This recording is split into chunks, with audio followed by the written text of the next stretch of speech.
Olá para você que acompanha a gente aqui no canal do meu tio Oscar. Hoje a gente vai comentar o último dos filmes indicados pela Academia no ano de 1996. Segredos e Mentiras.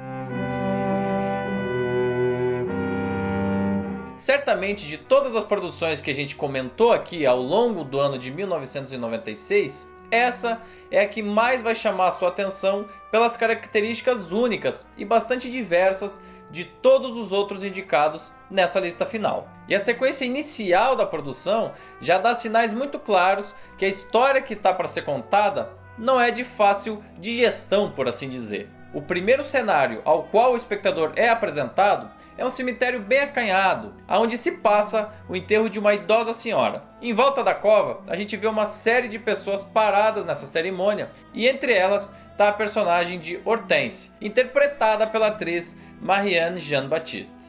A história pessoal dessa personagem nos mostra que ela nunca conheceu a mãe biológica, e essa vontade aflora dentro dela, e por isso ela vai atrás dos serviços de cadastramento e localização de pessoas do Reino Unido atrás da mãe biológica. Depois de algumas tentativas e bastante insistência, ela finalmente encontra a mãe biológica. Cynthia Rose Purley, interpretada brilhantemente, inclusive, pela atriz Brenda Blattin, é uma mulher de meia idade que vive junto com a outra filha biológica numa casa bastante acanhada no subúrbio de Londres.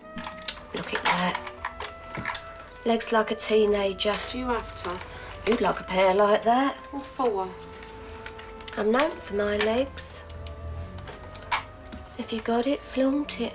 E ao contrário do que poderia versar o manual mais clássico do cinema, esse reencontro entre mãe e filha biológicas depois de tantos anos não é nada favorável. E pelo contrário, a gente tem uma relação muito crua entre essas duas personagens. Elizabeth Purley.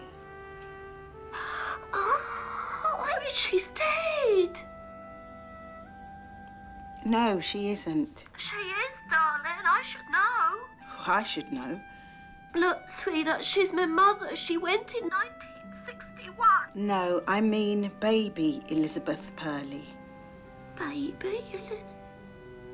Crueza, aliás, é uma boa expressão para definir o que é esse filme. Toda a caracterização e o desenvolvimento dos personagens, bem como a pontuação da cenografia e da fotografia, expressam constantemente um ambiente carregado de emoções reprimidas, de muita culpa e de muito sofrimento. Então, por exemplo, quando a gente é apresentado à casa de Cynthia, a gente encontra e se depara com um ambiente pequeno, de corredores bastante apertados, que não tem nenhuma identidade. Um dos cômodos desse imóvel, inclusive, é onde ela guarda alguns pertences bastante antigos, ainda de sua mãe, já falecida. E assim que a gente entra nesse espaço, a gente observa essa quantidade imensa de entulho, melancolicamente desorganizada, num cômodo sem vida e cheio de infiltração. It's dry at the moment. The old lot's gonna come down.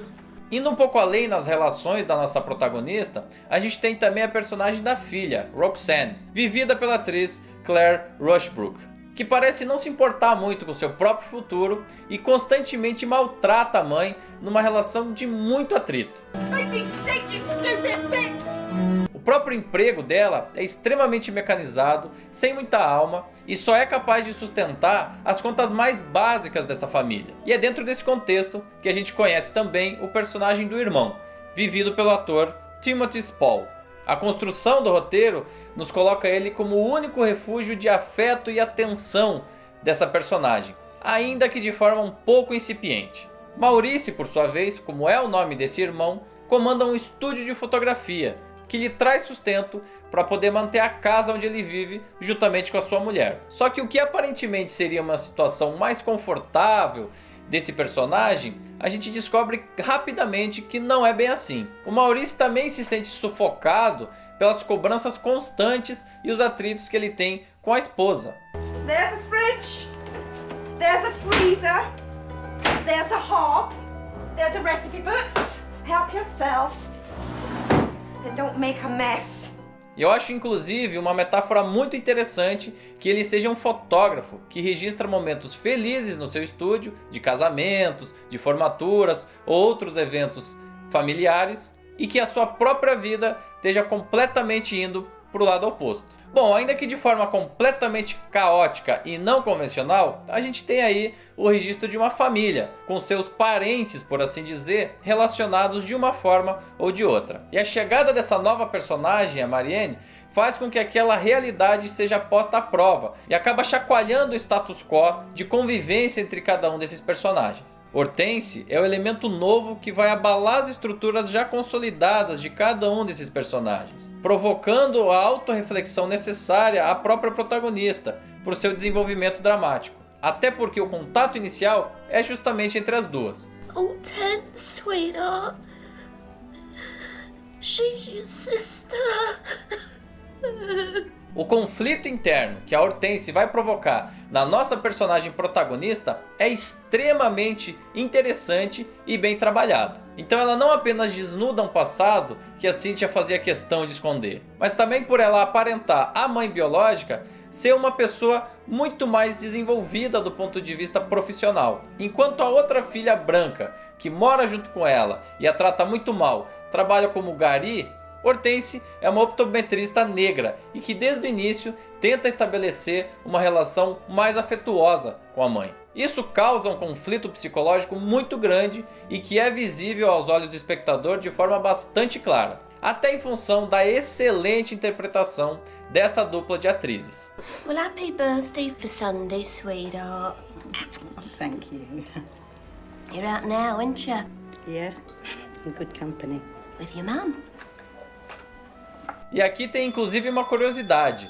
Até o último momento, tanto a Brenda Blethyn quanto a Marianne não sabiam exatamente com quem elas iriam contracenar, o que é algo muito raro no cinema, tendo em vista que a praxe normalmente é realizar inclusive ensaios entre os membros ali do elenco antes do início das filmagens. Então grande parte desse choque que a gente vê de forma muito ostensiva nas cenas e sequências iniciais de encontro entre esses protagonistas é realmente verdadeira.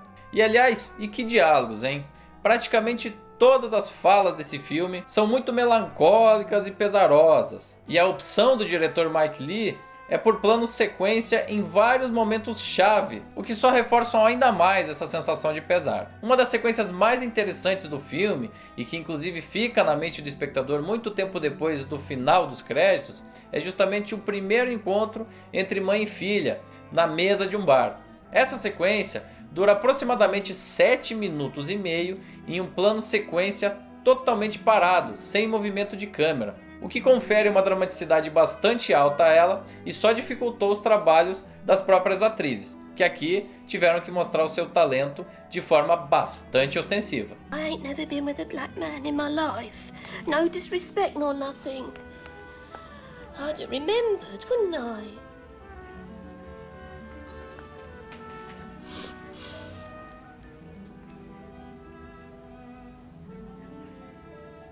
Talento e competência, inclusive, que não faltam para todo o elenco, mas principalmente para Brenda e para Marianne, que têm em suas mãos a responsabilidade de levar personagens bastante complexos, cheios de conflitos internos e que poderiam soar bastante artificiais se o trabalho não fosse bem realizado. Mas o que a gente vê nas telas é justamente o contrário. Inclusive eu acredito que essa escola de atuação que vem da Europa é um modelo a ser seguido em várias produções ao redor do mundo. A Brenda inclusive venceu a Palma de Ouro em Cannes pela atuação dessa nesse filme, e é claro, o próprio filme também levou a Palma de Ouro de melhor filme. Bom, toda essa situação carregada que eu já expus aqui e esses conflitos entre os personagens que vão sendo criados a partir da introdução desse novo elemento tem um ápice. E o ápice é justamente quando todos eles se encontram para uma reunião de família, por assim dizer, na casa do Maurice. E aí, como o próprio título já aponta, o espectador vai descobrindo que todos os elementos que norteiam a vida entre os personagens daquela família são movidos por segredos e mentiras, que acabaram criando ao longo dos anos uma situação bastante artificial entre eles. E quando tudo isso vem à tona, o impacto é duríssimo. Secrets and lies. We're all in pain. Why can't we share our pain? E eu inclusive alerto a vocês que as sequências finais têm um clima de tensão altíssimo, bem como uma sensação de combustão daqueles personagens um contra os outros. Visualmente falando, o filme não é dos mais confortáveis de se assistir, porque a gente tem uma fotografia que privilegia os tons frios e o contraste entre o claro e o escuro nas cenas que tem fonte de luz externa. Os enquadramentos normalmente são frontalizados e os movimentos de câmera quase não existem. Tudo isso para reforçar ainda mais o artificialismo entre aqueles elementos que estão sendo retratados pela história. Agora, muito além dos aspectos técnicos e artísticos, é interessante registrar aqui que são as relações humanas o foco principal de análise e de crítica do diretor Mike Leigh. A construção que ele consegue fazer de cada elemento dessa história, a forma como os personagens interagem e a inteligência que ele tem para mostrar como tudo isso vai confluir para aquele final tenso e naturalmente explosivo, é de uma inteligência e de uma habilidade poucas vezes vista no cinema norte-americano independente. E em um ano que foi especialmente fraco para a produção daquele país, esse filme, que divide os créditos entre França e Reino Unido, acabou entrando na lista final de indicados da Academia depois de uma campanha muito bem sucedida em Cannes e também no Festival de Cinema de Nova York. Se você quer testemunhar um dos melhores trabalhos independentes da década de 90, assista esse filme, mas eu já vou avisando, prepare para ser incomodado. Bom, e assim eu encerro a análise dos filmes indicados na categoria máxima do Oscar nesse ano de 1996. Espero que você tenha gostado, deixe seu comentário aqui, seu like, compartilhe esse vídeo com aqueles que amam cinema e, é claro, se inscreva no canal e ative as notificações para não perder nada. A nossa próxima publicação vai ser o já tradicional debate, onde eu vou receber 2 convidados muito especiais para a gente falar de cada um desses filmes de forma mais detalhada e também de como foi aquela cerimônia de entrega do Oscar. E olha, tem surpresa nesse debate, hein? Não perca! Eu espero você, não saia daí. Forte abraço!